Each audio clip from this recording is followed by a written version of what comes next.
Hello everyone, welcome back to my channel. Today we're gonna play some more Your Boyfriend. So I actually only have 4 or 5 more routes to do.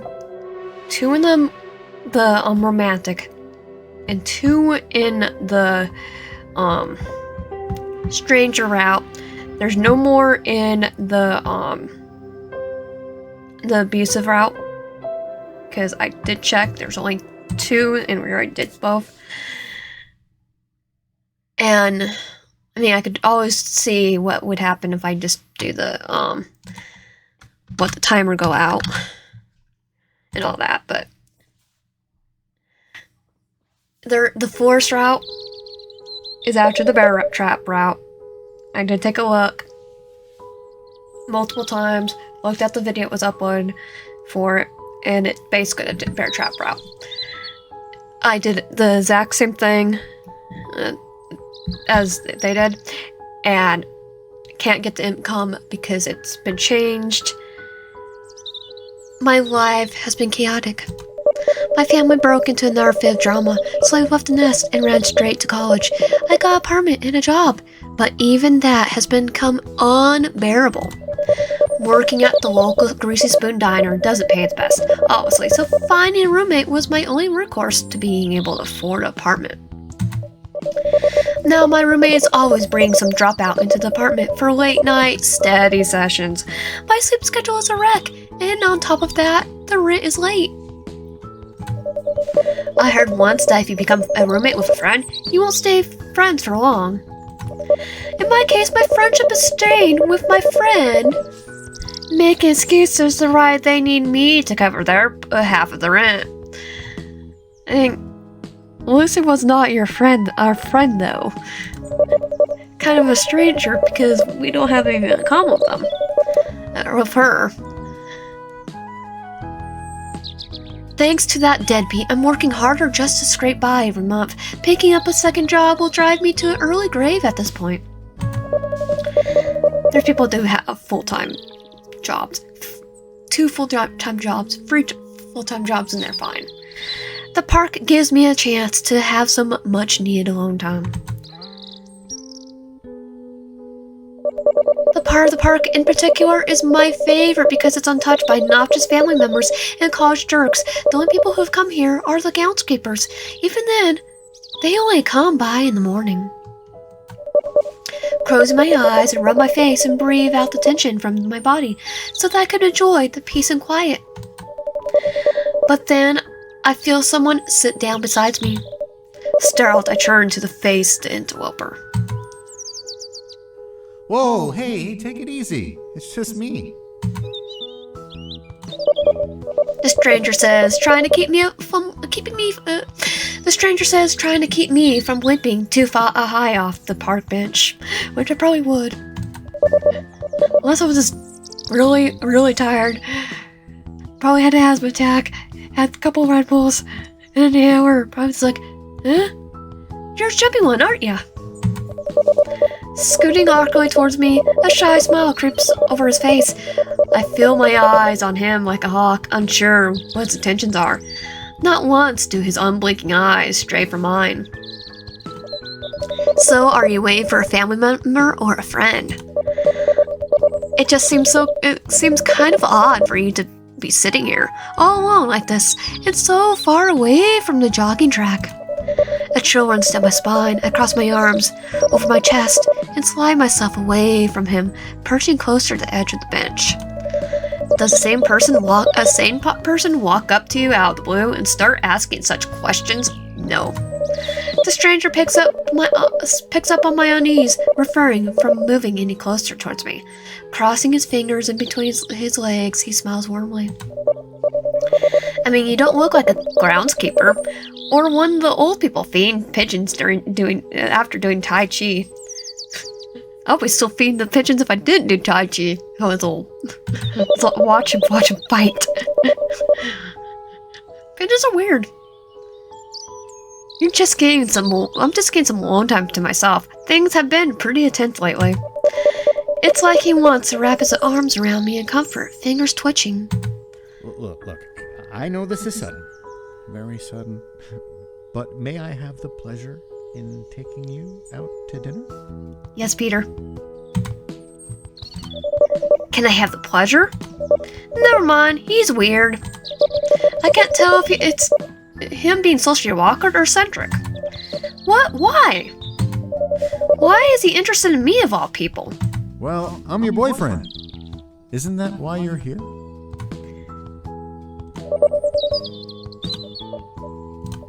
My boyfriend? Why would he be assuming that we are in a relationship?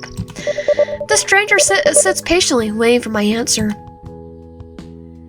Dinner. I guess. It's not like I'm doing anything anyways, and it would be nice break from monotony. God knows I could stand to forget my problems for a few hours. This guy seems interesting enough to keep my mind off things. Really, that's great! It's like, yay, I'm gonna be nice to Peter this time. He beams, holding my hand in his own. I'll see you tonight at 7. I mean, it's gonna be my birthday the day I'm uploading it, so, I am going to do a nicer route. Standing up from the bench, he pauses, realizing something. Oh, I almost forgot. We need a place to meet up. Sorry, I know that I sound absent-minded, but I'm just so excited. How about the old diner downtown? It's nice and quiet, so no one will disturb us. The diner downtown? Which one? You know, the one that you work at? Oh, okay. Great, see you tonight. And just like that, he hurries off with a skip in his step as though he just won the lottery. This time he kind of did. I watch as he disappears down the path that bends around the shallow hill. The park is quiet again, the serene loneliness setting in once more. Songbirds sing in a nearby tree. I sit there for a while, replaying the strange account in my head. I suppose that I should be flattered that he took such a liking to me. However unusual it seemed, it's nothing like I've seen in the movies or television. But then again, if I were Hollywood attractive, maybe it would be normal that it would... so normal that it would be almost annoying. I feel my cheeks flush as I reflect on him, saying, "Can I have the pleasure?" A shy smile creeps from the corner of my mouth. He seems as new to this as I am. What a shy, awkward guy. Well, he is new, but... okay, he is awkward too.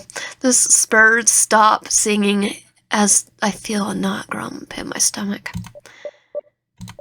How did he know where I work?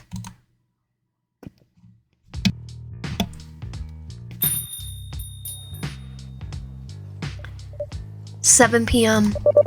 I show up at the diner, feeling rather unusual about meeting someone at the place I work at for a completely spontaneous dinner date, and with a complete stranger who somehow knew that I worked here. Weird.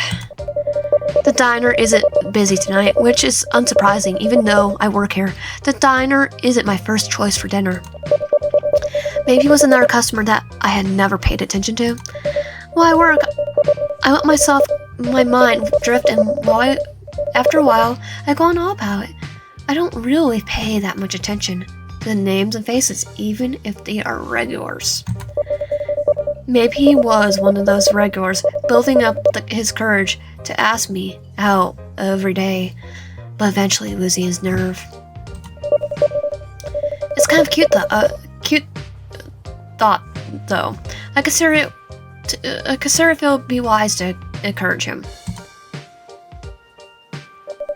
Taking my seat, I wait, checking the old-fashioned neon light clock that hangs over the jukebox. I notice he's 5 minutes late. I might as well buy myself a milkshake in the meantime. The waitress on tonight's shift is surprised to see me here on my day off. I imagine that she will tell me job loyalty is one thing, but the food here is not worth writing home about. After serving this stuff for a few months now, I agree with her. I think if it's a hamburger, I'll probably eat it anyway. At least the milkshakes are good. They are really old-fashioned kind, made with real ice cream and ingredients, unlike the powdered mix and flavored syrups at the fast food places. Like, Like McDonald's? Oh, no, that's this ice cream. The waitress must have been less busy than I assumed, because she bought me my shake to me only a few minutes later. I pull a spoon from the vintage glass and lick it clean. So good! I stir to shake a little before I take a sip. A man rushes through the diner's front doors, like he ran the whole way here with something tucked carefully under his arm. I immediately recognize his sleeveless hoodie and blue shirt. He quickly scans the diner in panic. He probably thought that I already left. I wave him over and a leaf spreads across his face. Winded, he hurries down the rows of booths and sits across from me. I see he's winded. I just pull out my inhaler. Do you need this? You're late? You're late. I know. I'm sorry. I had to make a quick stop. Me'll be pulling out my inhaler. I'm being honest. I would pull out my inhaler. Or get the waitress to get us some coffee. And tell him to drink it. Even if you don't like coffee, you need to drink it. It helps open up the airways. As he speaks to me, the little between bluffs, I try to place where he might have been before coming here. The stranger pulls out a long white box that he was carrying, placing it on the table, and sliding it over to me. Here, I bought this for you. Thinking about earlier today in the park, it might have been a little creepy to ask you for a date on the spot. I thought I might get you a little something as a way of apologizing. As if it was awkward for you, of course. I've had awkward. More awkward. He got something for me? Really? It better not be a severed ear or fingers or something. I did have a coworker ask me out by asking other coworkers if I liked him. Actually was interested in him. The guy was kind of creepy. Not creepy, but nah. Like, he didn't talk to me at all, and that was just it. And it's like, I need to have more conversations. Or someone that's bold enough to ask me out. My plan. So, Peter asked me out. Like, oh, okay. Guy asking our coworkers, that's more creepy. Open the box. I see 2 long stem roses. And even creepier is he got married and then found him on Facebook. He found me on Facebook, friended me, and then asked me if I was single. Well, how I was doing if I had a boyfriend yet. Well, he was married. Yeah, I blocked the guy. Opening the box, I see 2 long stem roses with deep red petals. The thorns were removed, and they're bound by a shivering black ribbon. Oh, they're lovely, thank you. I take the roses in my hand, gingerly, as if they were still. I draw the aroma in deep. They are wonderfully fresh and fragrant. It's no bouquet or anything, but I thought that they looked nice. He smiles as he watches me admire his gift. They're really nice, thank you. I place the flowers back in their box, and the stranger averts his eyes for a bit, as to not stare at me. Nagging questions I have hang over my head like a storm cloud. And while he was in a good mood, I figured I should acquire a little about this cute but bizarre stranger. Dinner in a greasy spoon diner with a stranger carrying a box of roses didn't seem ordinary, and I had to make sure that he wasn't going to propose at the cash register. Like, if he proposes at the cash register, it's like, can we have a few more dates before this? Well, then again, he kidnaps a spider. The guard was on day 4. I stir the milkshake with a straw for a second or 2. So, how did you know that I work here? Oh, well, I walk by this place rather often on my walks, so I catch glimpses of you through the window from time to time when you're working. I tried coming in, but I got cold feet and just keep walking. Like a loser. Aw. You're not a loser, Peter. He stares down at the table in shame, killing me to reach over and give his hand a reassuring pat. No, you're not a loser. Do you know what? I don't even know your name. My name? His twitch. The smile on his face fades in a shimmering glimpse before his gaze drifts off to the side. I really don't like my name. Honestly, I'd rather be called something else, like a nickname or something. He must have an awfully horrible name, or really horrible parents that he wants to dissociate with. Okay, how about... we're gonna just be a little... on nose, Peter. What? What was that? How did you know my real name? I hate my name. Were you talking to girlfriend? Did she tell you my real name? Actually, our last playthrough told us your real name. What? No, seriously, pick another name. After our last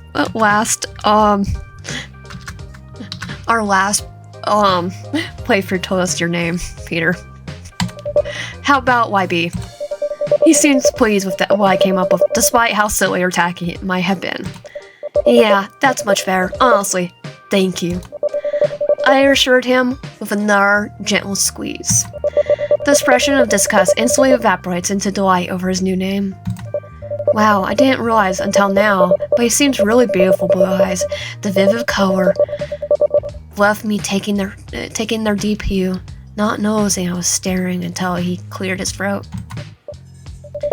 Are you having a moment, or... A blush spreads across his cheeks as he squeezes my hand back. Sorry. I pull my hand from his, cursing myself for staring like that. Great. Now I'm the awkward weirdo. And girlfriend, when he says girlfriend, that is actually his sister, apparently. The heat radiates from my cheeks, and I was imagining them glowing bright red like a Christmas light. The thought makes my cheeks warmer, the blush deepening. He chuckles and shakes his head. Hey, there's nothing to be sorry for. Reassuring me with a soft smile, he looks around for something to break the tension, eyes falling upon my milkshake. Hey, I was supposed to buy you something. Well, you kind of already did. I pull into the box of roses. Besides, we could share this, just as long as I get the cherry deal. I scoot the milkshake towards him. He looks to the side, reaching over to take it. Man, our first date and you're the one buying. I'm very terrible at this. Well, how about you buy next time? His eyes go wide in surprise. Next time? You want to meet up again? Well, this wasn't a total disaster, right? So yeah. I mean, you're not gonna leave me alone, Peter. I mean, I guess it wasn't. I mean, I don't think so, but I don't want to argue with you. It's cute seeing him struggle for a coherent thought, while also trying to restrain his happy energy, all just from being around me. Still, as much as I'm enjoying his company, I can't stay long. I look around the window in a bit of an exaggerated way in order to get his attention. It's getting dark, and I don't like walking home late at night. How about we continue this on our next date? Rising from my seat, I put out one of the napkins from the dispenser. Do you have a pen? Oh, I think I do. He pulls out one from his pocket and hands it to me. I write down my name and number. Here, call me and we can hang out again soon, okay? Taking the pen and napkin from my hand, he glazes down at the number in complete awe before looking up at me. Of course, I'd love to see you again. I walk to the register and pay for the shake. With a quick look back at him, I wave and leave the diner. With a brisk pace, I make my way to the apartment before nightfall. The evening air cools my skin, but for some reason I feel warm the whole walk back.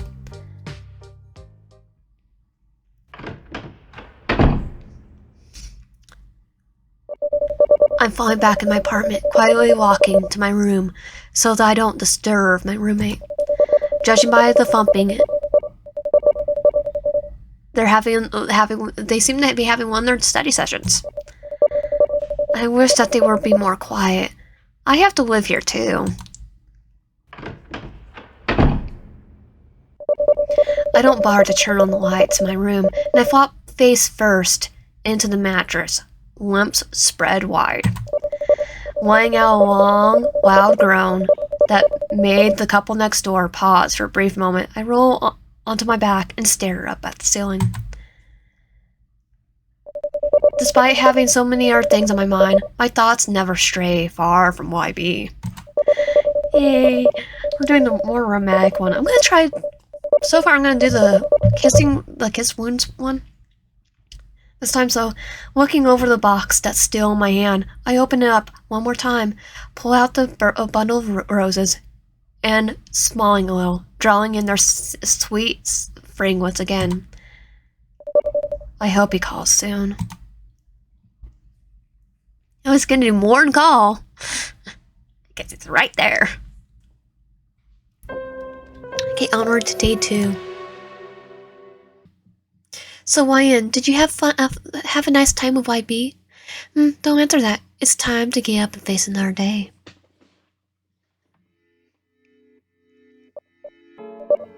Darn it. I roll over into my bed for a moment. Every inch of my body's begging me to wake up, but I don't have the mental energy for it. It's like I didn't get any form of rest at all. Probably didn't. Because our stalker. I fight the will to wake up for a moment, rubbing my eyes before sitting up in my bed. I'm a mess. I mean, it could click on everything. Okay, let's click on this. I love collecting books, but I never have time to read them. I swear I'll go broke buying more hardbacks. Let's go to thrift store again. Dirty clothes I yet to wash. I've been so busy and exhausted to get these done. And one is fleshy out of carnival. Still smells like cherries. I've seen this plushie before. It blew up at some point, and people swore up and down that somehow escaped this overwhelming feeling of pain, despite a smile. Now I see up close, I get what they mean. If it had a matching, now I know what that is. Looks like Mudkip plush that they released after this, but it sold out in hours because Mudkip. I have a Mudkip plush somewhere. I didn't realize I had left this window open. I thought I had the window closed last night. I don't wear most of the clothes anymore. Okay, is that a person could probably fit comfortably inside it. Hit, Peter. 9:12 a.m. Oh God, I'm late for work. Fully dressed, I rush out of my bedroom, making my way to the kitchen section where I normally put my work keys. Hey, looks like someone's in a hurry. Okay, I need to put the chair closer. Look how, Lucy. Jeez. Startled from the sudden voice, I turn around and look over towards my roommate, who looks just as surprised as I am. Oh, chill, my dude. What's got you all jumpy this early in the morning? A stalker that made me stay up all night. For some reason, didn't know he's there, but for a moment I'm surprised she is not even irritated that I called her by her name. She only allows it with people she trusts. I then shake my head, focusing back on my predicament. I'm late for work, so I gotta bolt out before I lose my job. I frantically try to explain as I grab my keys from the kitchen counter and start hurrying my way towards the front door. So no coffee then? She makes her way to the coffee machine to turn it off. Okay, this time we're gonna probably have him kill Lucy because I'm tired of Dawn and TK dying. So next time, 2 times we do this rap. Sorry, Lucy. As much as I have my issues with my roommate's lifestyle, lack of a job, and Holly's leaving me with the rent, at least she keeps the place clean and makes coffee for me every morning. I guess it's these little gestures that hold me back from looking for a new place and a new roommate. No, not today. Thanks, though. I answer before taking my leave, not entirely closing the door behind me as I bolt my way down the stairs and out the apartment building.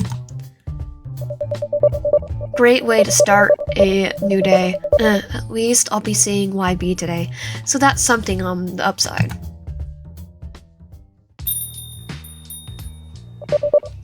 It's Sunday. There's usually hardly any customers on Sunday mornings, but even then, it doesn't excuse my being late. Rushing through the front doors of the diner, I dash into the kitchen and grab my apron off the coat hanger along the far end of the wall. The apron seemed to be the only place where grease stains don't get over me, and that's why they probably force you to wear aprons. Fumbling to tie the apron on, I rush over towards the time clock to snatch my time card to punch in. Wait. According to this, I already clocked in. Who could have? My attention snaps towards the sound of approaching footsteps. Whoever it is, they're not trying to be discreet as they carry a clanking stack of dirty dishes back from the table. There you are. Where have you been? TK! I've been covering your shift for the past 45 minutes without the boss even knowing you're not here. TK, I'm gonna try and make you live this time. TK rushes right by me as they gently place the dishes into the sink of soapy hot water. Wiping their hands, TK sighs loud enough to make sure that I can hear it. They're like this all the time though, always acting like they're the big sibling to everyone and keeping things in one piece. I have as I try to think of an excuse that doesn't sound as pathetic as my alarm clock didn't go off, but the truth is all I have, so I tried to downplay the issue. I didn't get why you're making such a fuss. We're pretty much dead on Sunday morning. You clearly weren't paying attention to when you came barging in. TK wipes her hands on their apron before gesturing for me to look out through the service window. What the? Are you kidding me? Why are there so many old farts here? I try not to raise my voice to a point that the fiber-chopping boomers outside did not hear me. A tour bus came along. That's what happened. Now stop asking questions and start waiting tables. TK hands me a spare notepad and pencil and nudges me out of the kitchen. Great, here I am, hoping to have an easygoing day. So much for that.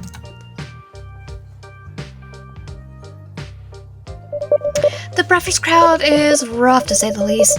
The less I talk about the customers, the better. But today really pushed my patience. A couple of customers even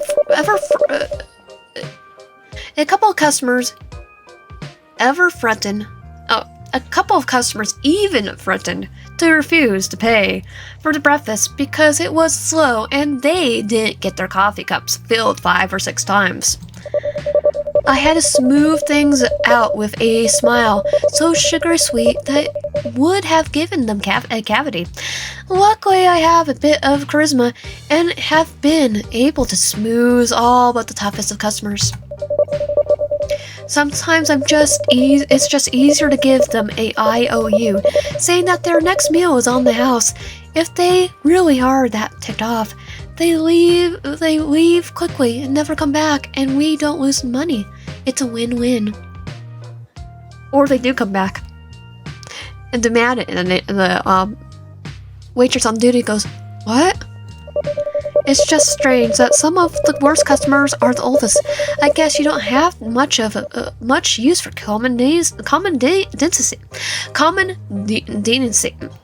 decency, and human kindness, with one foot in the grave.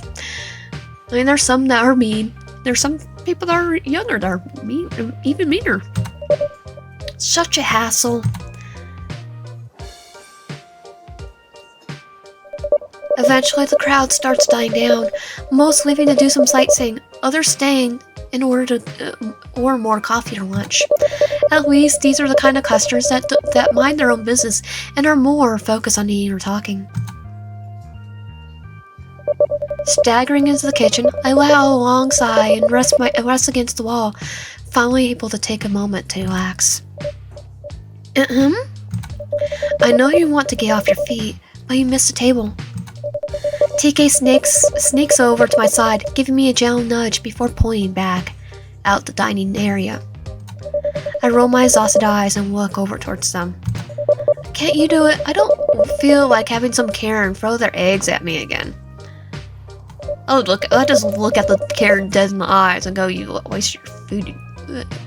Just look them dead in the eyes like, I'll use that to my advantage. Just stare. Just stare. I would, but you owe me for covering your butt for an hour. I'll scare him more than Peter. Darn it, they have a point. With a groan, I lean off the wall, trying to straighten my posture, tumbling back out. Scanning the booths, I check all the tables I have already gone, matching their faces and orders table by table. I don't think I missed any. A voice chimes in from the booth to my right. Hey there, stranger.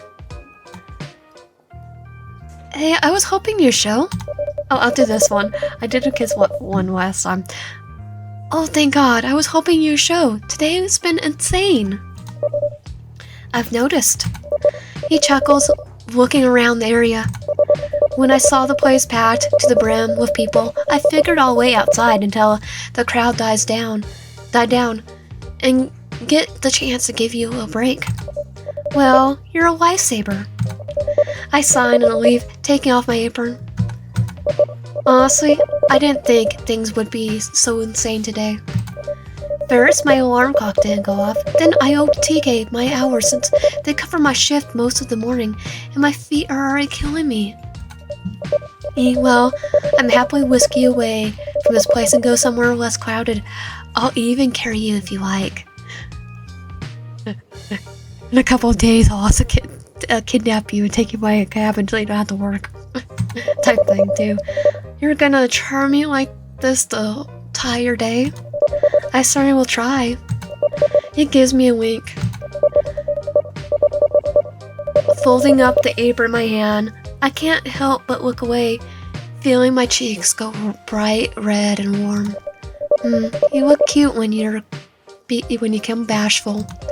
He purrs, giving me a wider, dreamlike smile, as though in complete awe of my flaring cheeks. Ah, hush. I squeak, embarrassed by him watching me like this. Anyway, I'll let TK know I'm heading out for my break. Hopefully they're merciful. YB doesn't say anything, simply give me a little nod. I walk back into the kitchen area, hanging up my apron just as TK approaches me.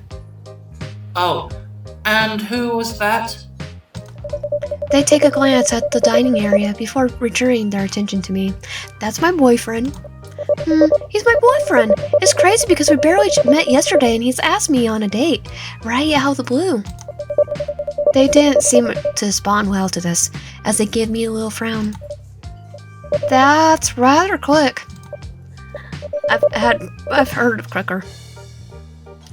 So, he's just here to see you, right? Actually, he's here to take me on a little break date. We might stop by my place and get some lunch before coming back. Oh, so it's serious then. They try to look as though they're not bothered by this. Maybe, I don't know. I'd love to see where it goes, honestly. With how crazy everything in my life has been, this guy is a nice change. TK seems troubled, attempting to keep a forced smile on their face. I guess it's just that I was kind of hoping that maybe I could treat you to lunch sometime. Bless their heart, I know they're kind of have a thing for me, though. Things have been crazy. I don't think dating a coworker would help out. TK's awesome, though. But because we want to keep them alive, well, I got to get going. Well, I gotta get going. I mutter awkwardly, starting to shift my way over towards the diner area. They give me a small smile in understanding, tucking their hands onto their apron pockets. Yeah, don't want to keep him waiting for anything. Just be sure to make it back in about an hour or so. I don't want to cover any more of your shift today. No worries, I'll be back before you could say, "Dear God, where is YN?" But I say that all the time, and you still don't show. Sorry, TK. Okay, you got me. Just don't take too long. Now shoo. Don't worry, Peter. I'm just making sure TK survives this time. YB stands there with a little bit of a blank expression on his face, almost as though he lost in thought. He doesn't seem to recognize me as I approach. Hey, are you alright? He snaps out of it after I reach over and nudge his arm. Yeah, I'm fine. Just a little burned out. I had a very long night. Late night? Do you work as a security guard or something in a fast food pizza restaurant? He shakes his head and chuckles to himself. I wouldn't say that exactly. My night hobby isn't something to pay my I can pay my bills with. Yeah, it's stalking. I mainly test and review products. Test products? Are you a consumer report tester of some kind? Something like that. I just mainly film myself testing products like appliances, little inventions that claim to work, food, life hacks, that sort of thing. Sometimes I have a small company pay me to test their items to help them gain exposure. It doesn't pay for a good review for me, though. That sounds like a fun job. A lot better than working here. It's like I'm do YouTube for fun. It has its perks. So ready to head out. Yeah, I can't be gone for long though. TK needs me back in an hour. I'm sure TK will be fine if you're running a minute or two late. Besides, it's gonna be slow here for the rest of the day anyway. I guess so?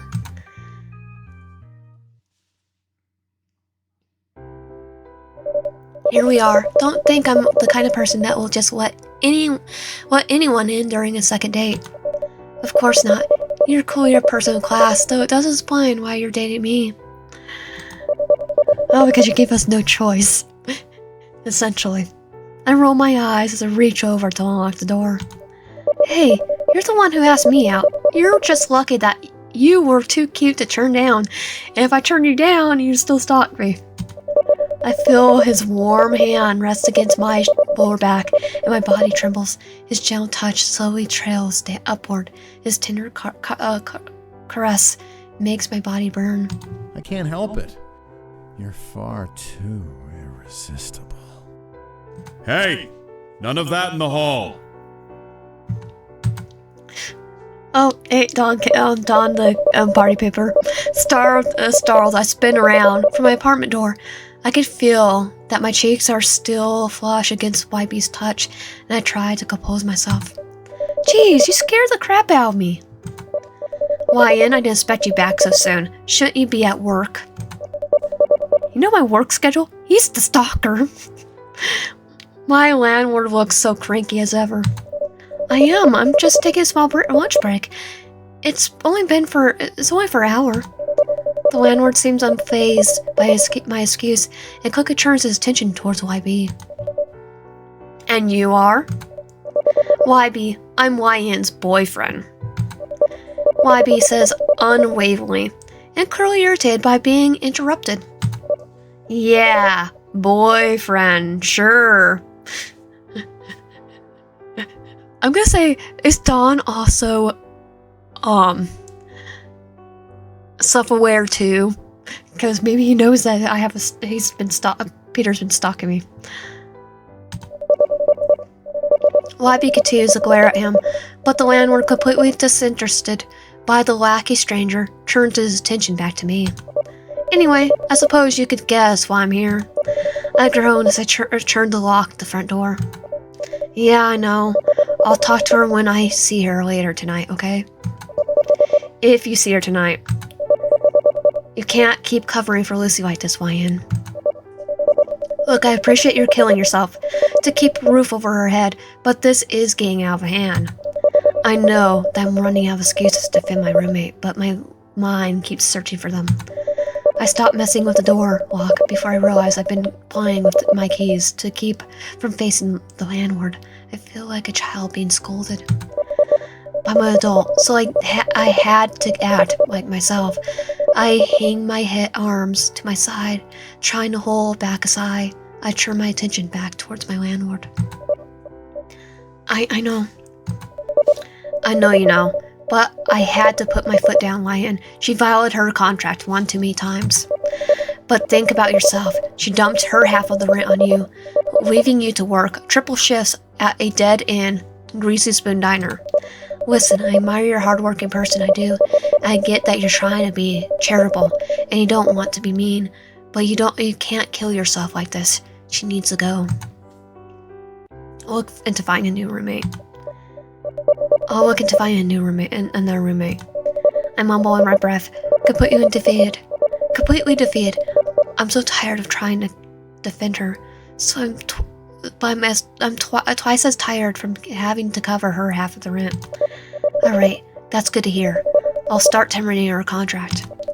He gives me a smiled look of concern, though his gruff stare is hard to see, but it's still there.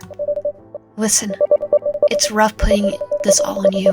I don't want to look like the bad guy here. My ex-wife does that to me enough. I'll make it look like I'm evicting the both of you, and once she's gone and out of the room, I'll give you the first month free while you find another roommate. No need to look. I'm right here. Aw, Peter. You know, Peter, you're already taking our roommate. And your bed's the closet. I hadn't noticed that YB has been straightening his posture as if trying to size himself up against the landlord in a silent game of male dominance. That's if you don't mind me moving in. I'm pretty sure you already moved in. And your bedroom's the bed. You share my bedroom, but you're my closet. The landlord doesn't seem terribly keen on the idea and looks at me with a glint of abduction. And I just thought of something. I know I played this route so many times, but the South Park episode with what's his face? Tom Cruise. Tom Cruise being in the closet. Really? Because I already throw you a bone with one roommate. There it won't be a second chance. YB's offer catches me completely by surprise. I'm speechless, but after seeing the landlord's cynical glare, I reach over and take YB's hand into mine. Yes, really. The landlord shakes his head in disapproval, but deep down he knows that this is probably easier to deal with in the long run. Fine, have him come by my office after you two are done doing whatever you two are going to do, and I'll get a contract set up. But I want his references and financial information first. I don't need another deadbeat in my building. Okay, thank you, sir. The name's Don Williams, kid. But just call me Mr. Williams. I need to get my head examined. It's like I just went the last doctor to their room. He grumbles to himself as he heads back to his office, finally leaving the two of us alone.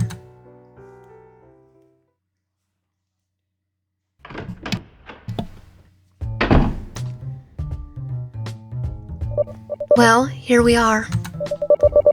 I extend my arms out to show, as if to showcase the layout of the place.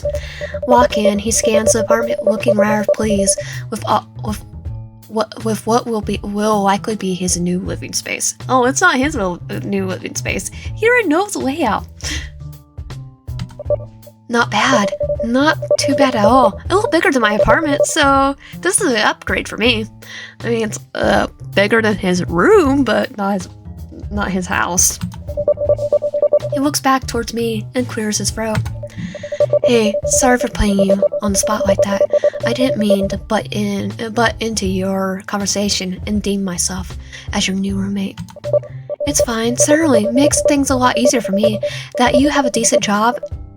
Just don't do that again too often, okay? Cross my heart. With a smile on his lips, he walks over and takes my hands into his and hope to die. I don't know if it's the way he says those lines or maybe the look in his eyes, but I can't help but gaze back as he steps closer, his body nearly up against mine. He cups his hand against my cheek, gently caressing my skin as he leans forward, placing a gentle kiss against my brow. My heart is pounding as he's tenderly cherishing me in such a manner, laying out a small hum as his lips trail down to my other cheek. With a serpent-like tone, he whispers in my ear. It's like I could. Oh, you just want to make out or something? God, I could eat you alive right now. Like food or? I walk out, completely unaware that he backs me up against the kitchen counter. A grass escapes my lips the moment I felt something thick, warm, and wet slither along my neck. His other hand begins to trail down my waist, pulling my hips flush against his own in a nearly grinding movement. And then Lucy says today, Landlord! Oh God! YB turns his head, laying out an irritated groan as he glances over my roommate as she bursts through the front door. Hey, Lucy, you've done worse in here. Lucy, hey, you're home. Oh, not for long. I'm gonna hit the bottle, but it seems you two need some alone time. We were just getting lunch real quick. Yeah, just a quick lunch break before going back to work. Nothing like eating out for lunch. Okay, Lucy, oh my God. Lucy makes her way into the front room and grabs a small bag she keeps tucked away under her mattress. She stuffs it down between her breasts before checking her pockets for a lighter. Here's a purse. Well, you take your time. Mr. Williams wants me to meet up with him about some bullcrap or other. I'll be back later tonight, though. Hey, maybe you and I could have a little late night for once. You know, if you're not too tired after this. Sure. Sorry, Lucy. Since when does Lucy ever want to hang out? Maybe she knows she's getting kicked out and is trying to sweeten things up with me. Sure. Great. She beams, walking over towards Ford, where we are, and places a peck on my cheek. I'll catch you later tonight, darling. Pretty sure she just took Peter's nickname. I'm caught off guard by this gesture, looking rather confused as she pats YB on the back. Don't rough her YN up too much. Lucy, please. Oh, and Lucy! I love you too. With that, Lucy finally leaves the room, not locking the door behind her, possibly to make sure that we're not disturbed again. After a moment of silence, I step away from YB a little, looking down to the floor while feeling both embarrassed and very, very frustrated. I'm gonna see what leftovers we got stored away in the fridge. I say in a hushed tone, by my war whip, as my eyes drift back towards him. The devious glint in his eyes was still in his eyes, but casually he nods in agreement. Yeah, can't send you back to work with empty stomach.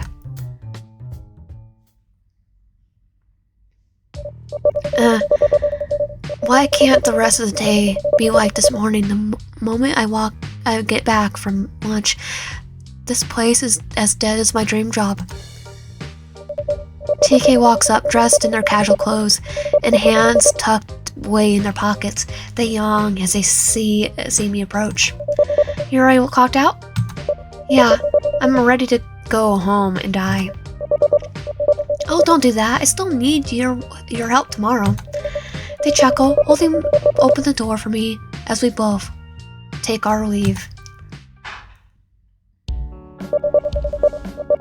TK starts heading to their car, rummaging for their keys for a moment before pausing, turning their attention over towards me.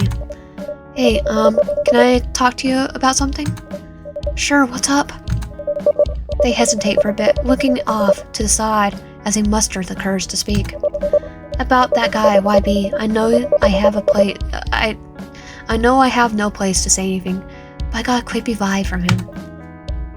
Creepy? What do you mean? It's like, I know he's a stalker. I see his eyes. It's just that it seems like he has his eyes on us the whole time we were talking. I don't know. Oh, he does seem a little weird. You're just paranoid. They shift unconsciously where they stand, still fidgeting with their keys. Anyway, I'll catch you tomorrow. Be careful walking home. Yeah, you too. Next time I'll do another one. He does seem a little weird. With that, TK gets into her car, flying with the engine for a second or two before starting it up and driving off. I understand their concern, and maybe they're right. YB and I just went on a 5-minute date. He was ready to do stuff. Maybe we're moving too fast.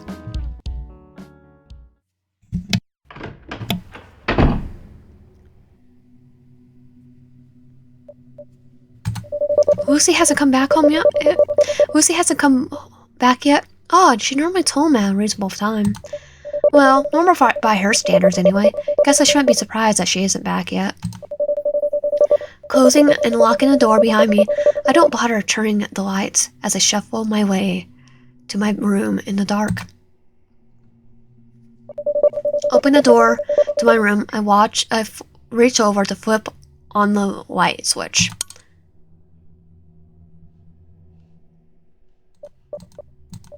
The door's stuck.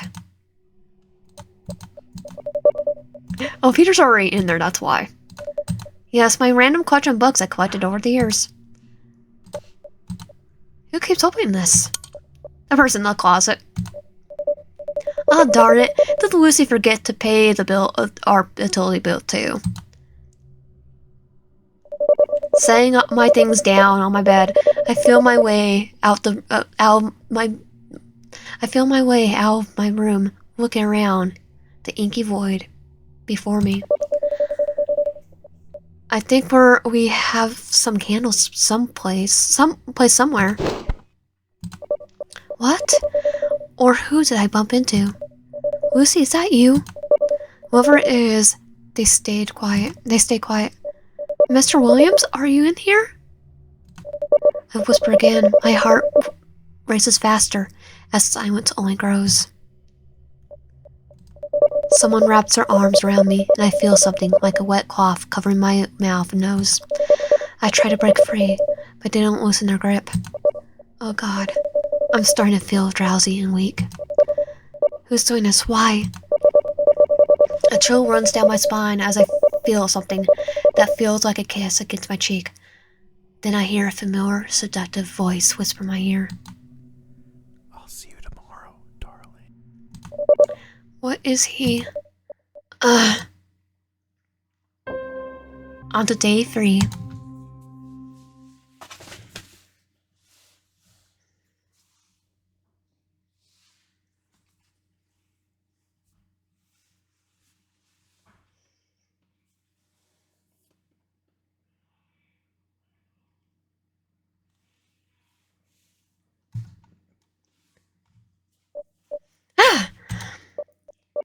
What? I'm back in my room. My head's pounding. What happened last night? Oh god, that's right. I wasn't alone. The one who attacked me, his voice sounded like... Why would he do that? It must have been a nightmare. Try to do what must have been a nightmare. Yeah, it must have been a nightmare. It must have been a dream. A nightmare, more like it. I guess I've been too stressful lately. Thank God. It didn't happen though. It happened though. Who could that be? Oh, it's probably YB. I better get that. I hope it's YB. We've been so long since I've looked forward to seeing someone. Coming. I quickly make my way towards the door. I take a deep breath and look through the people. Oh! Mr. Williams! Sorry about that. I thought you were someone else. Paranoid enough not to answer the door, huh? Oh no, I was just sleeping. Sorry. Mr. Williams doesn't seem to acknowledge the apology as he crosses his arms and continues. I had a word with Lucy about the termination of her contract. Well, both of yours. She didn't take it well. I can imagine. Mr. Williams seems a little uneasy as he continues. She tried to convince me to at least keep you here, saying that she recently got a job somewhere and will pay you back for all the time she covered her. She did? Yeah. Anyway, long story short, she'll be by later today to start packing her things. So I suggest you make it look like you're packing up too. I feel a sinking feeling in my gut. I was ready to let her go, yet she's the one who's pleaded for Mr. Williams to not kick me out. It's not too late now to go back on this. It's too late to go back on this. The lure man clears his throat, as though to get my attention. No, I feel sorry for doing that to her, but...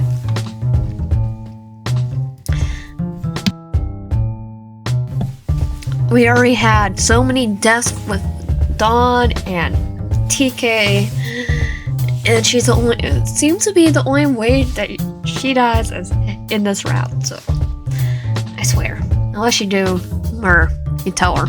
Anyway, if you need some boxes, I think I got some to spare in my office. I'll be fine. No, I'll be fine. I tried to politely decline, giving him a weak smile. I need to start getting ready for work anyway. I don't want to be late again, like yesterday. What exactly happened? Slipped through your alarm or something? No, it's just that I don't know. I still need to clear up a few things before making excuses. Mr. Williams seems deep in thought as I say this. The man mushing his finger along his scruffy chin. Well, I won't hold you up any longer. I'll see you later tonight. Though, that was weird. Anyway, I better wash up and head out. And here you are, looking down the barrel of the lower than minimum wage, possibly expired food, and not just customers. At least I won't be here for long today. I better hurry and clock in. Hey, TK has arrived. Hey, YN, I texted you earlier. You did? Pulling out my phone from my back pocket, I turned on to check my messages. Weird, I'm not seeing anything from you. It looks like you're... blocked? Fingers like messing with the phone. Well, I did. Anyway, I was trying to tell you that there's no work today. We had a break-in last night. A break-in who? Not sure yet. The kitchen is a wreck though. The back door is completely busted in, all the cooking equipment is banged up, and the boss's office is completely ruined. Peter had some fun. Jesus, what? Was anything stolen? I don't know. Just then, a distressed holler is heard in the kitchen area. It's Lucy. I can't make out what was being said, but suddenly an officer quickly makes his way out of the kitchen, radioing for ambulance. He looks completely distraught. As soon as he makes the call, he turns his attention to us and asks us to wait outside. Why? What's going on? The officer doesn't say anything at first, but still looking as though he's trying to process what he saw.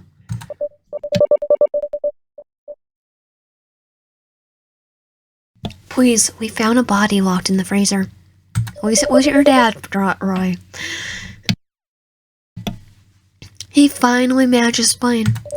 I need you two to wait outside, okay? TK's shoulders drop upon hearing this.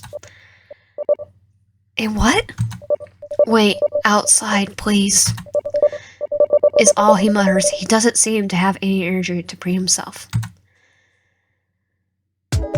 There's still a silence between TK and me. Even with the cars driving by, people walking around us, and the wail of sirens in the distance, everything seems so quiet.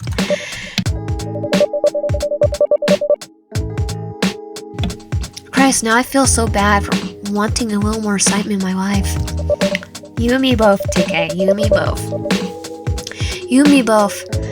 You don't think we're gonna be suspects, do you? Best to wait Best to wait out here until they call us back in. We don't even have a scary cameras in the place, so it could be anyone. Oh, there you are! I've been looking everywhere for you. Here's anyone.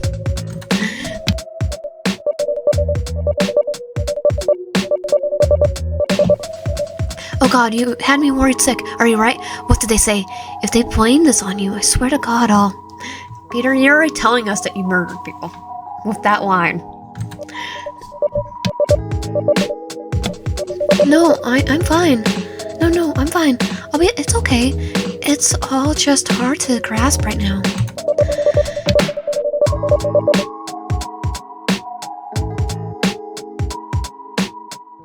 Sorry, a little bit of asthma attack.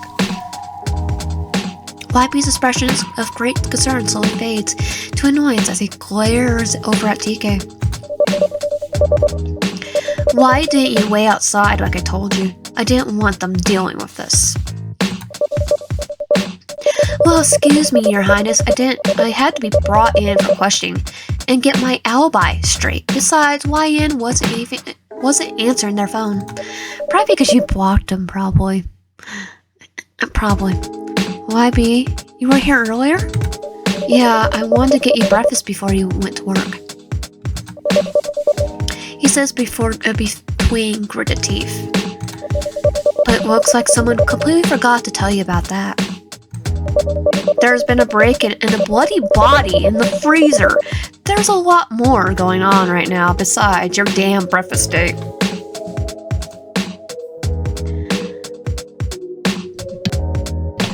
Both of you knock it off.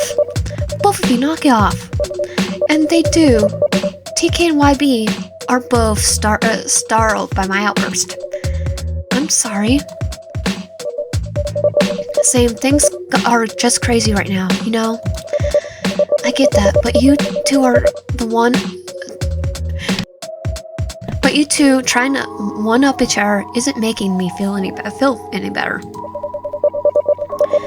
There's a brief moment of silence between the three of us. TK's looking back over towards the diner, while YB returns his gaze to me. Do you still want me to get you something?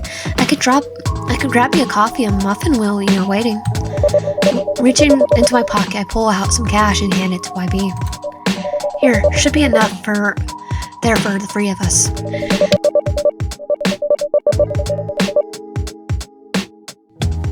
Peter was talking about him paying for it, but I just gave him money. YB hesitates hesitates in taking the cash at first, but doesn't argue as he finally reaches over and takes it. "You're so kind," he says with a dreamy look in his eyes. "I'll be right back, dear." I still don't like that guy. He's giving me a bad vibe. I don't respond. There's too much going on to deal with for either of their jealousy right now. I just hope it's not someone we know. I doubt it. I only know 2 other people besides you and YB, and they're both back. Oh God. What was it? Lucy didn't come home last night. Wait, you don't think? I don't answer as I sped past DK and charge into the diner, pushing past the steel-rowed officer as I make my way into the kitchen area.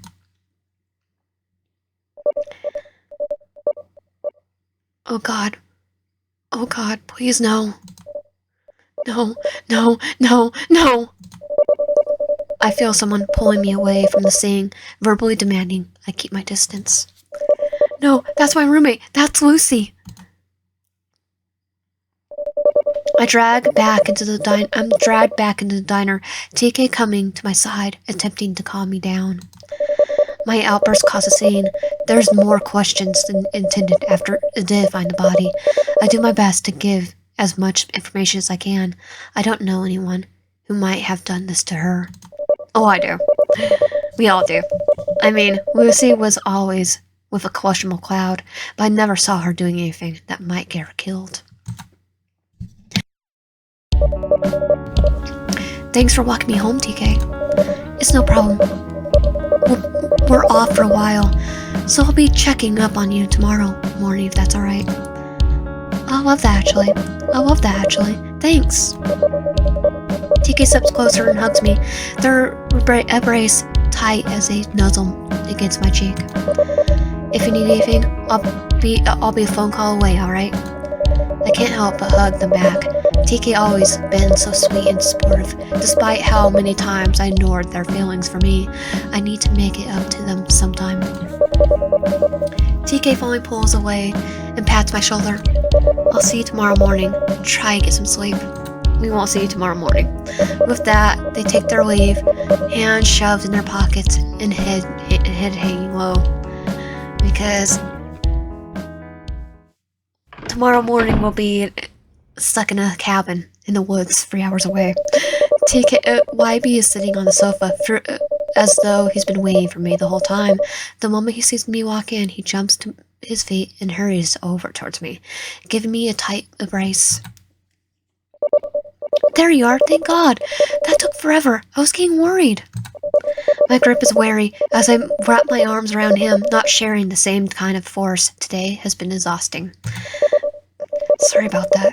A lot goes into these investigations, I guess.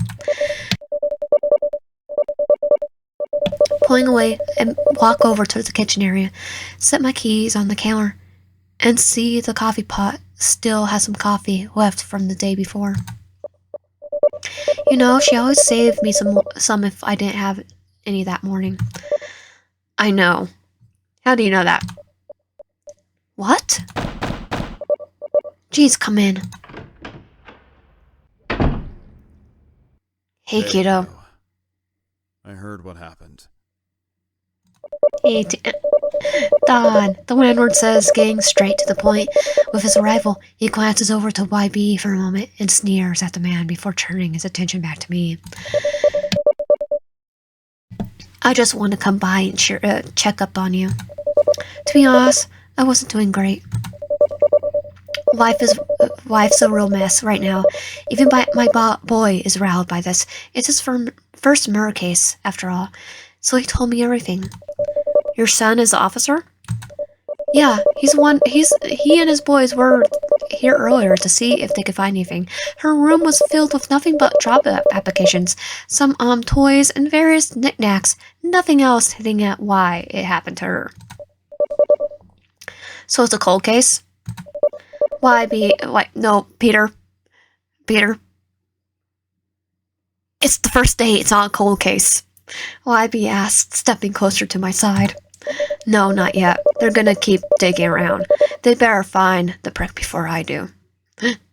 Dawn kills Peter as she finds out.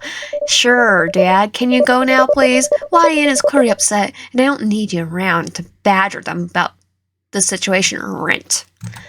Excuse me? This involves the both of my residents. I have every right to be here, you little grub.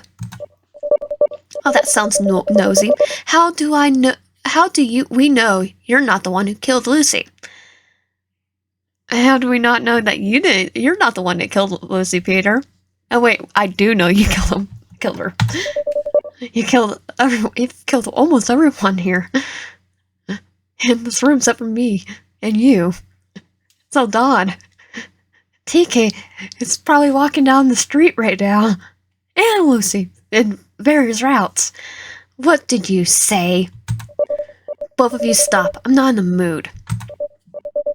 Both Mr. Williams and YB stop, giving one last glare at his chair before Mr. Williams turns his full attention towards me. Look, he's not moving in. Wu is not a replacement. Wu is not a replacement, and I am certainly not letting such a troubled crap stain like him move in. Either find someone else to move in with you, or I'll do it for you. Understand that Zoe from downstairs is in need of a roommate. My friend TK. My friend TK needs an upgrade. I understand they live in the south end of town. That crap hole? Geez, I can imagine so well if they're up to it. Have them call me tomorrow, and we'll get something arranged, okay? If I'm not too busy, that is. I will, thanks, Mr. Williams. Sorry, Peter. The man doesn't say anything as he takes his leave, gently closing the door behind him. I'll make it so I stay with you next time. Tell him that screw himself next time. Man, who spit in his fiber mill? Probably you. Could this day get any worse? I huff, walking over towards the sofa and flopping myself down. I keep quiet, looking over towards the TV screen that was in front of me. Lucy and I were supposed to have a night in, actually hang out for the first time since we've been roommates. Now I can't. YB comes closer and sits down next to me, wrapping one arm around my shoulder and tugging me close against him. This place is making you depressed, darling. Why not stay with me tonight? Help you get your mind off things. I suppose so. I never actually saw your place. Darling, trust me, the moment you see it, you won't want to leave, and if you try, I'll just have to tie you down and make you stay. By cutting off your leg. Are you joking? You want to find out? I already found out, but we're going to do it anyway. I'm sure. I say with a hesitating tone. I have a gut feeling that this is a bad idea, but after everything that's happened today, I need a distraction. A smirk curls on YB's face as he stands up from the sofa, extending his hand to me and helping me off the sofa. So bold, I like it. I swear, I feel my heart getting caught in my throat as I realize what I'm getting into. The man takes my hand and leads me out of my apartment. Wayne parked out on the curb is a worn-down-looking gray van, its windows darkly tinted on the side. All it needs is a free candy sign, and it's good to have several people report it. YB opens the van door for me, helping me inside before closing it shut. Inside isn't too bad. He keeps it decently clean, with cachet clutching a scented pine trees, and a rearview mirror, and an ashtray filled with various change. Buckle up, it's gonna be a long ride. How far? About 3 hours? 3 hours? It's like, I don't think I could sit down for 3 hours. I live rather far away from here. Just as I like it, but oh, so far from you. That's okay, the gas money is worth seeing you every day. Plus I have like my chair right now, on my computer chair. Wait a minute, you drive 3 hours over here every day just to see a flower shop? YB lets out a unnerving chuckle. Oh, Wyatt, I love you, but you're not very bright. Think about it. The moment we met in the park, those times I saw you in the diner, how you would always leave your window closed no matter how many times I opened it at night, your perfectly sized closet. You were stalking me? You blame me? You're the one that is always on my mind, the one that makes my heart beat out my chest each time I see you, smell you. You want the truth? The truth is I'm mad. Mad to the point that I caress your skin while you sleep soundly each night. What?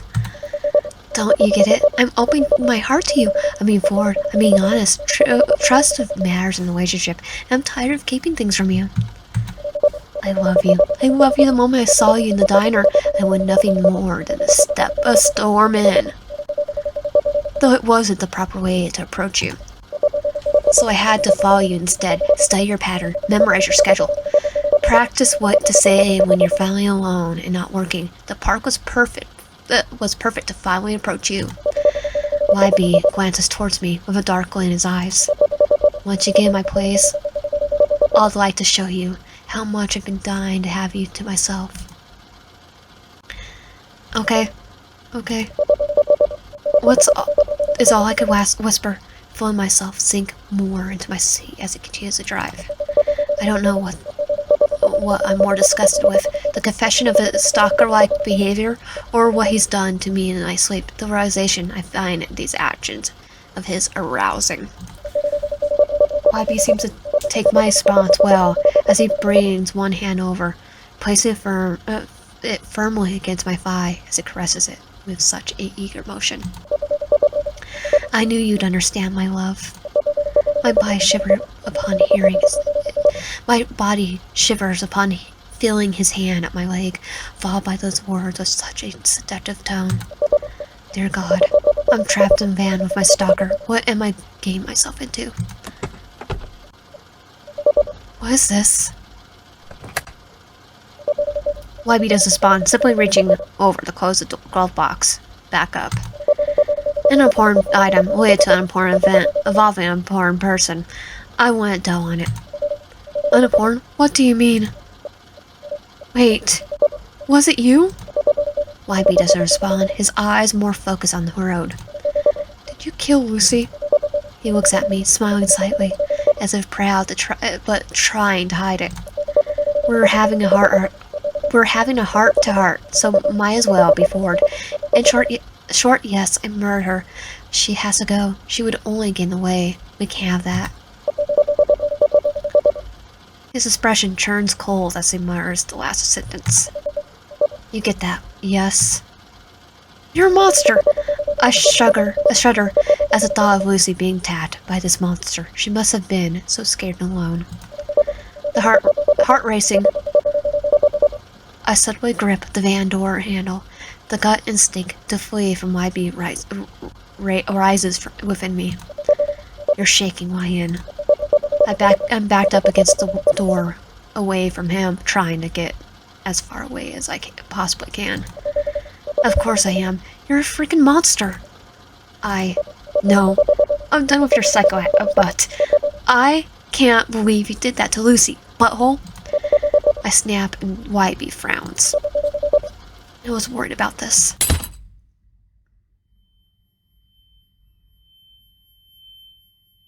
Go ahead and sleep for the rest of the trip.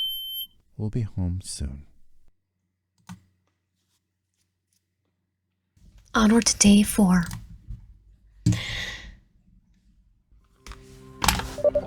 My head hurts. Ugh. Ow. A flush surface cradles me. A bed? My heavy eyes fight to focus on my surroundings. Welcome back to the world of the living, darling. What's going on?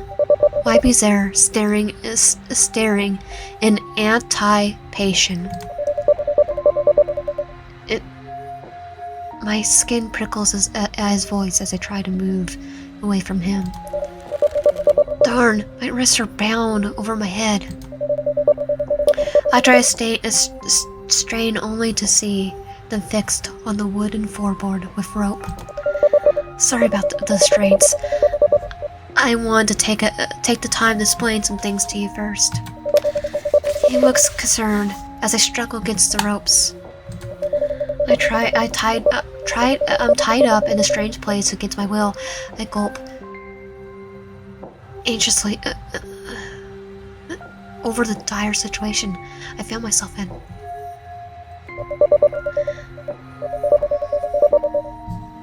Nervous from the dire situation I'm in. I can get you something to eat, love. I figured you might be hungry after the trip. What? Huh? What? I can't fodder eating in this predicament, but being abnormal might improve my situation a bit. I just need to be cool with him. Yes, thank you. YB smiles warmly, puts a sandwich near my mouth. It smells like peanut butter and jelly. Because it is peanut butter and jelly. Which, funny enough, he's allergic to peanut butter. Yeah, he has peanut butter and jelly sandwiches for me. It's not fancy, but I thought you might like it. I glare at the sandwich. I'm feeling too uneasy to think about eating. Go ahead, you need to eat something. It's been a while. I take a small bite on his behest. It tastes good, better than any I remember. It tastes good, better than I remember any peanut butter and jelly sandwich ever tasting. But it's probably because I'm actually hungry. I eat halfway. I'll pull my head away to signal I'm finished. Which, would that mean the one I had when I had a kidney stone was the best one I ever ate? Because I couldn't hold anything down other than peanut butter and jelly. So Peter's like, take the sandwich away. No. YB places the sandwich on a small plate on top of the nightstand. It didn't seem like he wanted to hurt me. Maybe was just being weird again. I calmed down, not pulling against the ropes anymore. Any chance you could untie me? Only if you promise to be good for me. So you want to play games? Sure, I could play along. He lowers his hand to my thigh and starts stroking them intimately, going back up to my butt. He gets a firm grip. I give YB a first look, leaning up against the bed. If I play my cards right, he might untie me. He seems a bit taken back by my eagerness. Wow. He laughs a bit. It laughs a bit awkwardly. You know, I thought about this time in my life where I finally have you where I wanted you, but crap. Okay, so I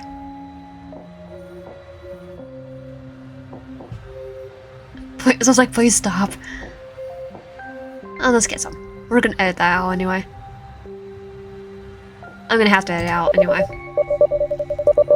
I exhale softly, a tender whisper that catches his attention. YB's expression melts to that of adoration and tenderness. He'll have little hearts in his eyes. He would. He claps my wrist and massages little circles on them with his thumbs. I can feel your pulse. My pulse was likely racing right now.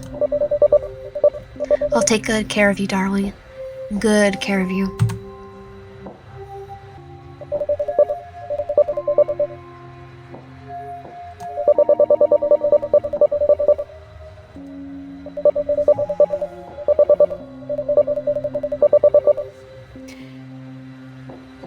YB unties my ropes. My arms slack to my side and curl slightly to my side. Did that happen? Did that just happen? I feel amazing, but I wonder what I'm getting myself into with this man. YB gets up from the bed, cuddles me, forming the big spoon. I'm going to remember the smell, and I'm gonna remember this all day as I work. Work? Yeah. I got a meeting to do with my editor. I have to work on some video stuff. Did he mention his profession or hobbies to me? I can't really remember, the haze of lust clouding my mind. He kisses the top of my head and squeezes me tight against him. I could sense the reluctance to leave. I didn't expect our first time to be like this, but I wouldn't change a thing. After a few moments, I take a deep breath and hop out of bed.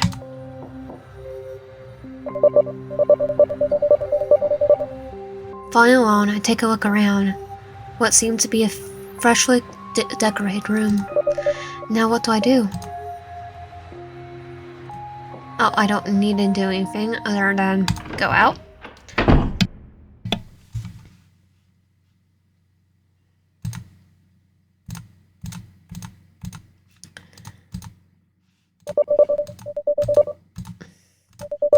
Okay, I was not actually trying to read that. I was trying. Locked, of course. Try and go here. Talk to Peter right here. I open the door to see YB at his computer as he types on the keyboard. On the keyboard, it's nice mini studio for content creation, like podcasting. Hello, lover boy. YB smiles, turning his head towards me. Hey, sexy.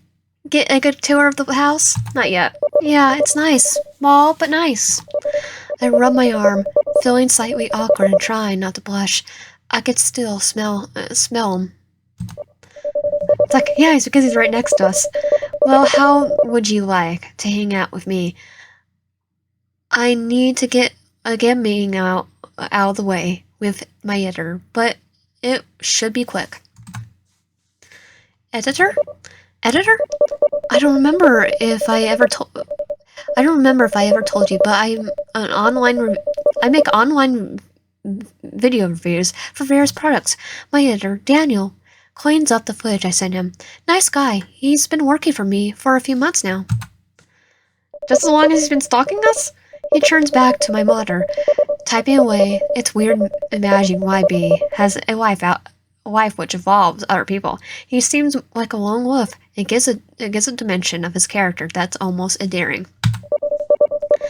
I'm just letting him know that I'll be taking some time off to spend some time with you.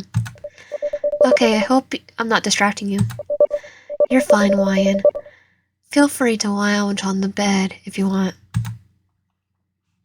We can't. We still can't, at least. I guess I'll just hang out in my new room for a bit. Back in my room, I take a moment to ponder my situation. There's no doubt that YB is unstable as heck. I wish I could get him to see that this isn't the most ideal way to gain a person's affections. I freeze as the door clicks open and YB's standing in the doorway, shoving his phone in his pocket. Just wrapped up with Daniel. How are you liking your home? Got a nice setup. You really want me to stay here? I can't really believe that he wants to live with me like this. It's all so sudden. It's where you'll live from now on. I know it's bigger than your apartment, but I'll take care of everything. Don't worry. I'll take care of the finances so you no longer have to concern yourself with bills and work. He's really serious about keeping me here. It's all so fast, but I have to admit, no work and no responsibilities sounds amazing. I thought about it, all the scraping and saving I had to do and picking up the rent if Lucy came up short. I'll provide whatever your heart desires. Alright, let's do this. I have to still this. I weigh my options. It seems too good to be true, but what really gives sense is this what makes sense in this domestic fantasy? He has means and is willing to pay, so why not? I have nothing to do and nowhere to really run to. I figure it's not as bad as bad idea as it may sound. Maybe things really can be happy and normal with YB. It would give me a break for my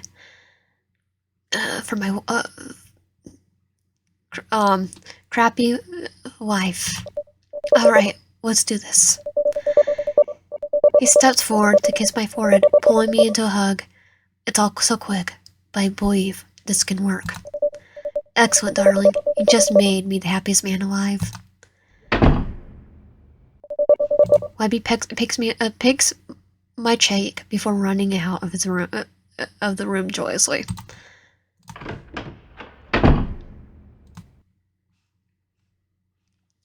So we're gonna feed a rat. Odd-looking reptile flickering its tongue at me as I tap the grass gently with my finger. Feed the snake. Maybe it's hungry. I know snakes eat mice and rats. Maybe YB has some in the freezer. I walk into the kitchen and dig around the freezer. Sure enough, there's some frozen baby rats, vacuum sealed inside. Gross, why couldn't snakes eat lettuce or something? Because they need the meat? The protein?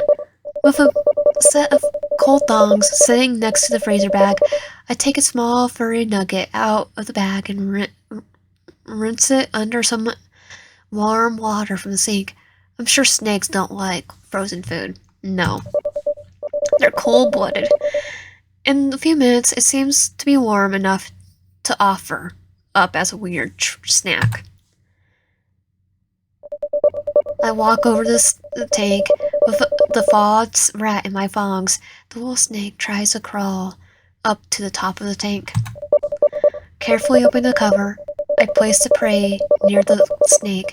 It carelessly specks the rat and opens the mouth to fit the rodent in its mouth. It's amazing to me how these creatures can swallow their food whole. I hear YB's bedroom door open. His lackey frame comes into view. I had to be nice to Rat after the last time. I see you meant Rat. Rat? Interesting name for a snake, considering... I like the bit of irony. He smirks at me. YB hovers over the tank in surprise to see Rat eating. You fed her? Well, she looked hungry. I don't know how a snake looks hungry, but she looked hungry. That's very kind of you, Wyan. I knew I made the right choice for bringing you here. He gives me a warm smile before turning to Rat and giving her a soft pat. After a moment, he closes the lid and returns his gaze to me. Well, I hope the two of you get along. I think we're off to a good start. I observe my little friend as she flickers her tongue at me. I can manage with a cute snake. Yes, a cute snake. I'll let you two get acquainted more. He excuses himself and leaves me and Rat alone. At least he has power going into this. Channel 3 news update. And all the Karens were thankfully tarred and feathered by the staff. In other news, the recent killing of Lulu and Imbra, I was saying Paula, is still under investigation. Police are searching for YN, who was her roommate and disappeared. They're being treated as a person of interest in this case. If you have any information on YN's whereabouts or about the murder, please contact the police tip line at... I shut the TV off. Oh my god, the situation is worse than I thought. I'm a suspect, too. Poor Lucy. I hope they don't consider me a suspect. I'm a person of interest, so it's just as much as a suspect. I don't even know if anyone can find me out here. YB's too clever.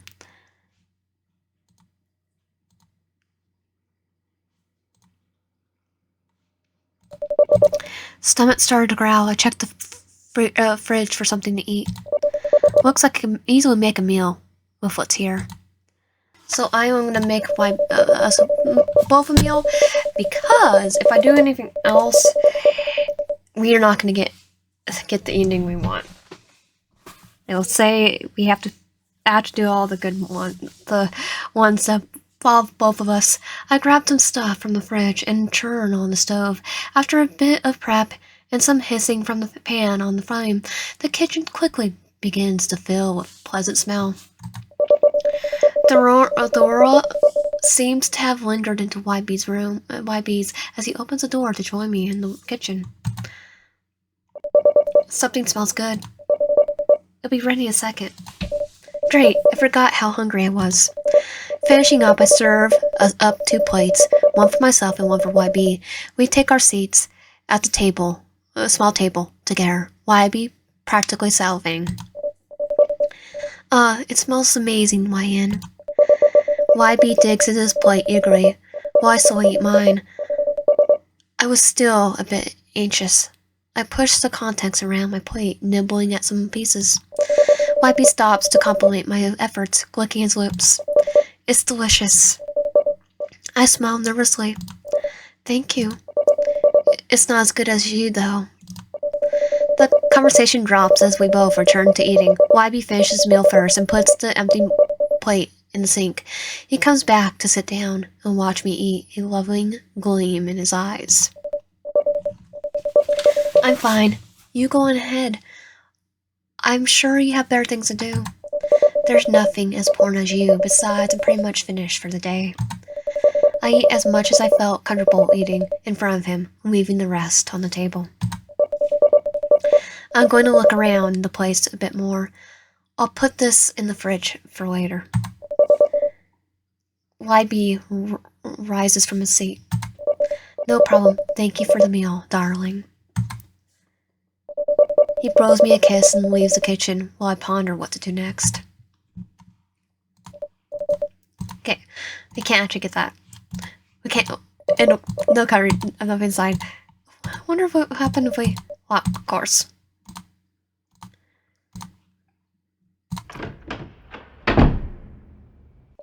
YB sits on his desk watching one of his review videos from the looks of it.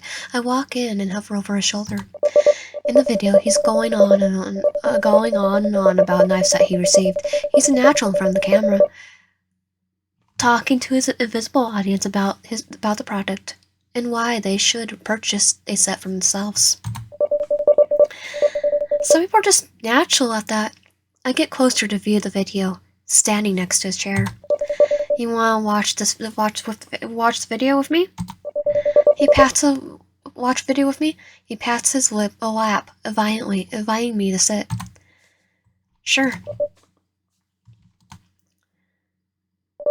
I sit down on YB as he wraps his arms around my waist, pulling me close against him. I shift a bit against him, trying to get comfortable.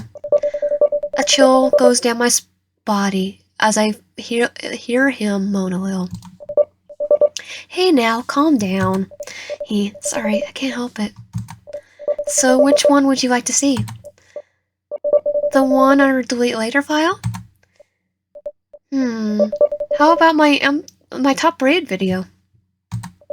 My question is, why didn't he just put it in the trash can? Oh, I mean the me file. Not trash, me trash can. You want to see the rejects? I want to see the rejects, please.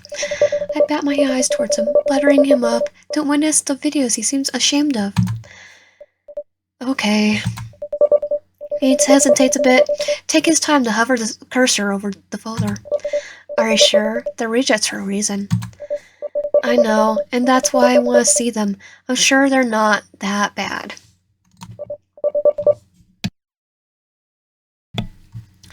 No, they're pretty bad. Well then, that makes me even more curious. YB groans as he pulls up the rejects file, leaning back in his seat and placing his face in his hand. Just one, okay? Okay. Scrolling over each file, there's one that really caught my attention. Here we go. Salutations, everyone! I have returned to send you another review. However, we are doing something different this time. Thick Flow, a curious 2-in-1 shampoo product that keeps popping up in ads each time I'm online. I know I normally don't tackle such products, but I figured it's time to try something new. So let's see what we have in store. Not worth it. should have posted the video too. Holy cow, Batman. Yeah. And you had so much hair. Keep rubbing it in. Sorry. That's just... Wow, did you sue the heck out of the company for that? I sure would. Most people would. Sorry, yeah, it was a bit of a fight at first. They denied everything, even so much as claiming they never sold care products. We had it right there. After I showed them the video and the receipt, I was compensated.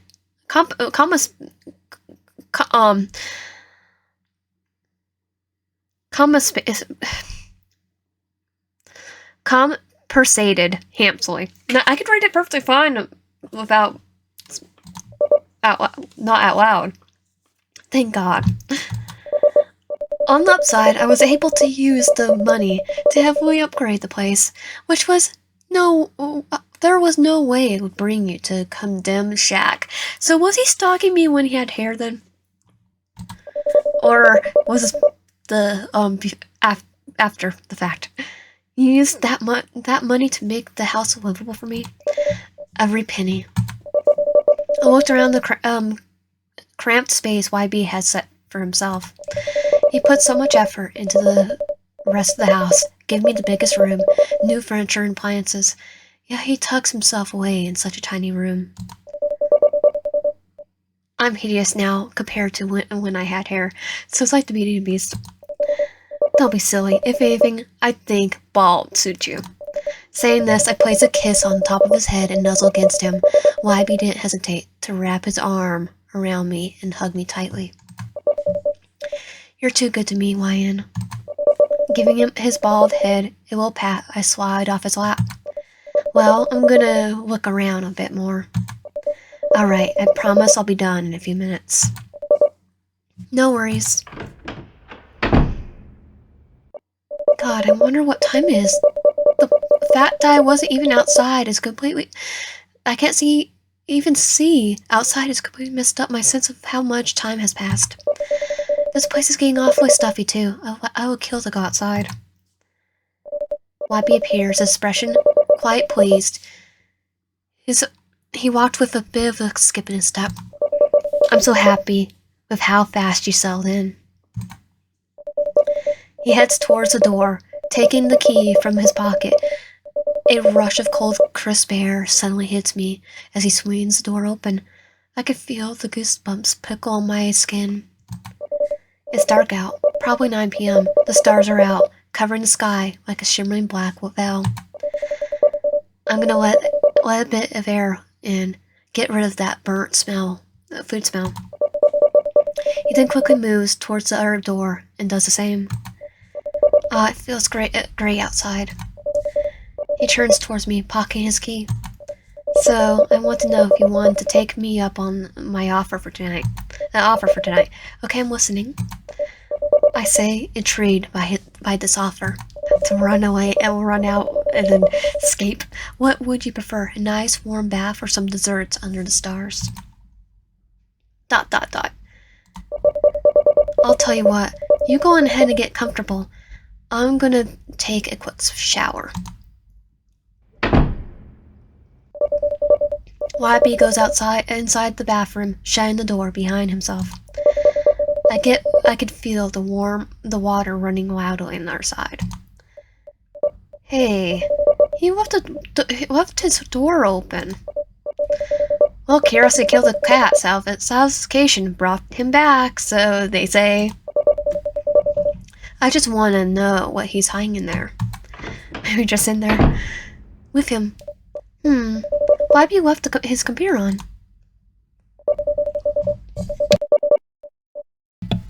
He keeps his desktop pretty tidy. Let's see what he has here. One force particular catches my eye, causing my breath to pause for a moment. I hover over the mouse on the folder labeled "Darling." Fingers stiffing over the mouse button as I start to wonder what I'll find. I don't want to look at rat photos. Bracing myself, I hit the button. Okay, so we're in the second floor, like last time. We're on the second floor. Technically, TK's on the second floor too. always passing by here, so that's why he's always goes to the flower shop.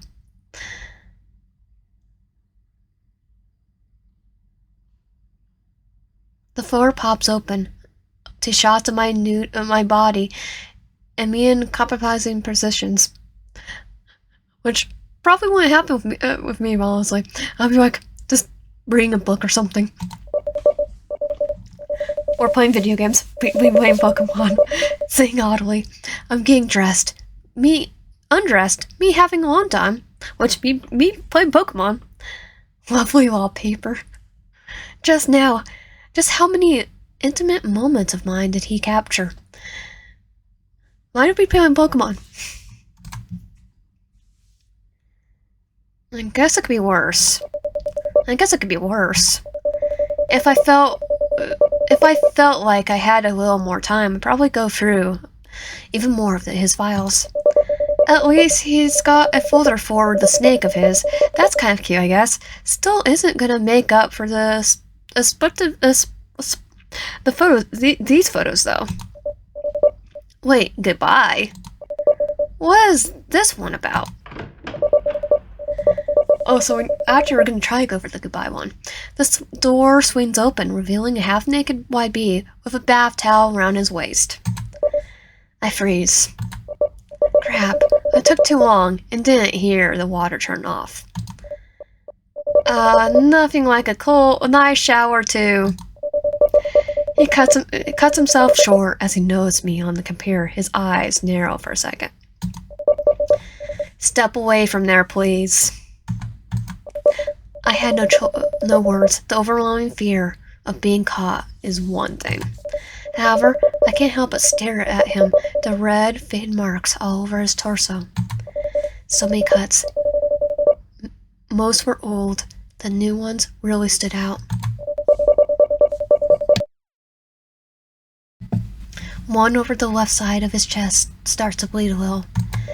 He must have felt my eyes gazing over his self-inflicted energies. I can't tell from his expression or his embarrassment if he's embarrassed, uncomfortable, or still mad at me for sneaking in. It might be fair for you going through my things like this. I've done the same to you, after all. However, that's what's in that file is none of your concern. You mean the goodbye or the file involving me? I barely register what he's saying.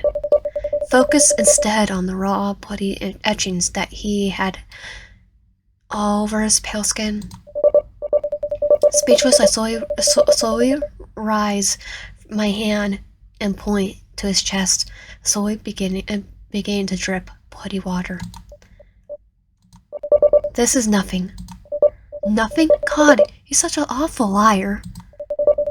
As much as I wanted to yell and lecture him about this, I knew it wasn't the right thing to do. The situation's too sensitive.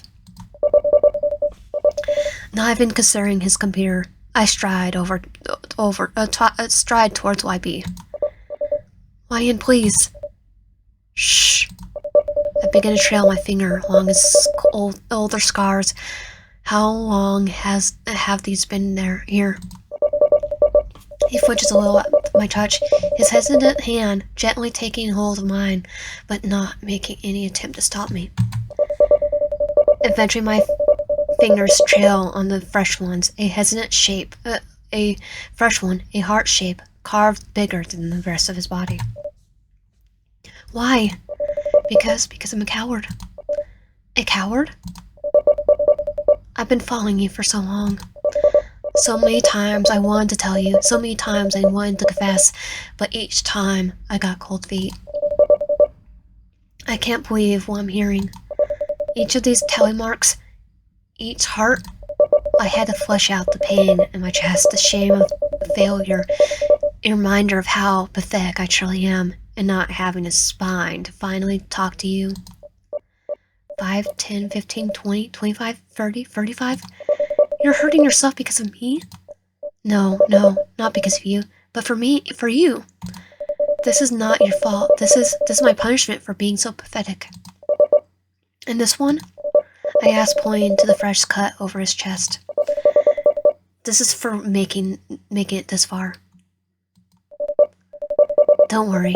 This one is a good reason. A good thing. This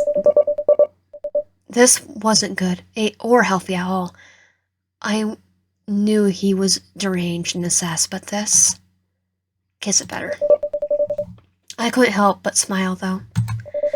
He's been doing all of this for me. I feel something dark flicker inside me as I continue to trail my fingers along his fresh cuts, some of the blood smearing along his skin. Wow, he really wanted to be with me? Well, of course, every mark is my punishment for being my cowardice, for not being in your life sooner. I couldn't help myself. I leaned forward. I gently pressed my lips against his new wound in a soft kiss. YB tenses up a little bit before his hands tenderly cup my cheeks. I look up at him, giving him a soft smile. You shouldn't hurt yourself like that. That's for my sake. I'll kiss each and every one of these if I could. I wouldn't stop if you did. He lets out a deeper purr as he places a kiss on top of my head. Now then, let's get you to bed. Taking me by my hand, he guides me back into my room, closing the door behind the both of us. After he closes the door, I start to tuck myself into bed, but YB pulls off his towel and tosses it aside. My heart leans into my throat as I gawk at the rest of his body. Yes, he's skinny, but he's... Yeah. What are you doing? You're going through my thing, so your punishment is sleeping with me for the night. I don't protest, scooting myself on the bed to make room for him. He turns off the light and snuggles himself into bed. The light is pitch black, and my eyes adjust to the absence of light. YB scoots closer to me me to cuddle. He presses himself against me, purring deeply. Like a cat. I had to admit, this felt kind of nice. It wasn't every day I had someone cuddle against me at night. Turning over to face him, I shut my eyes, drifting into the warm darkness of slumber. I love you, Ryan. Sweet dreams. I've fallen in love with him. And that was basically the Kiss the Wounds Better route. So if you like my content, please subscribe, like the video, help a lot, and comment down below. See you guys next time.